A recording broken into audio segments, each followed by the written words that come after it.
నీవు క్షేమముగా వెళ్ళుము, ఇశ్రాయేలు దేవునితో నీవు చేసుకొనిన మనవిని ఆయన దయచేయునుగాక.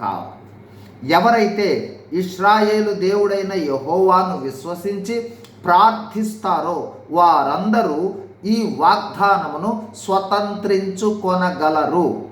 ఈ వాగ్దానము నీ కోసమే. దేవుడు మాట్లాడతాడు, మెల్లని స్వరంతో మాట్లాడతాడు, గంభీరమైన స్వరంతో మాట్లాడతాడు. తన వాక్యమైన బైబిల్ గ్రంథము ద్వారా మాట్లాడతాడు, దూతల ద్వారా మాట్లాడతాడు, ప్రవక్తల ద్వారా మాట్లాడతాడు, దైవ జనుల ద్వారా మాట్లాడతాడు, సహ విశ్వాసుల ద్వారా మాట్లాడతాడు, ప్రార్థనలో మాట్లాడతాడు, పరిస్థితుల ద్వారా కూడా మాట్లాడతాడు.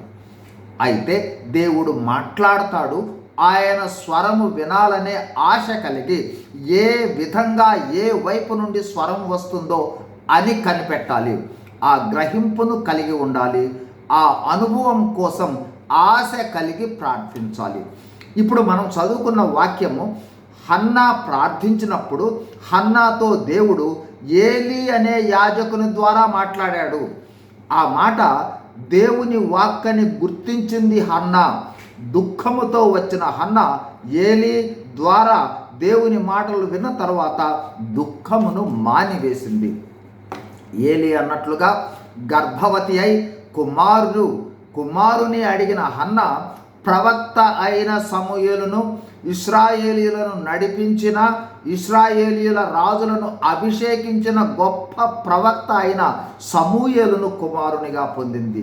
ఎఫెసీ 3:20-21 ప్రకారం దేవుడు అడుగు వాటికన్నా ఊహించు వాటికన్నా అత్యధికంగా చేయగలిగిన శక్తి కలిగిన వాడు. ప్రేమైన దేవుని బిడ్డ, హన్నా వలె నువ్వు సంపూర్ణ నమ్మికతో ప్రార్థిస్తే ఈ వాక్యముతో నిన్ను దర్శిస్తున్నాడని, మాట్లాడుతున్నాడని విశ్వసించు. హన్నా వలె నువ్వు ఎంత దుఃఖములో ఉన్నా, ఏ విధమైన క్లిష్ట పరిస్థితుల్లో ఉన్నా, శ్రమల్లో, బాధల్లో, వేదనలో ఉన్నా, ఎలాంటి పరిస్థితిలోనైనా సరే నీకు క్షేమాన్ని ఇస్తాడు దేవుడు. విశ్వసించు. విశ్వసిస్తే అద్భుతాలు చూస్తావు. అడిగే వాటికన్నా, ఊహించే వాటికన్నా అత్యధికంగా దయచేస్తాడు దేవుడు.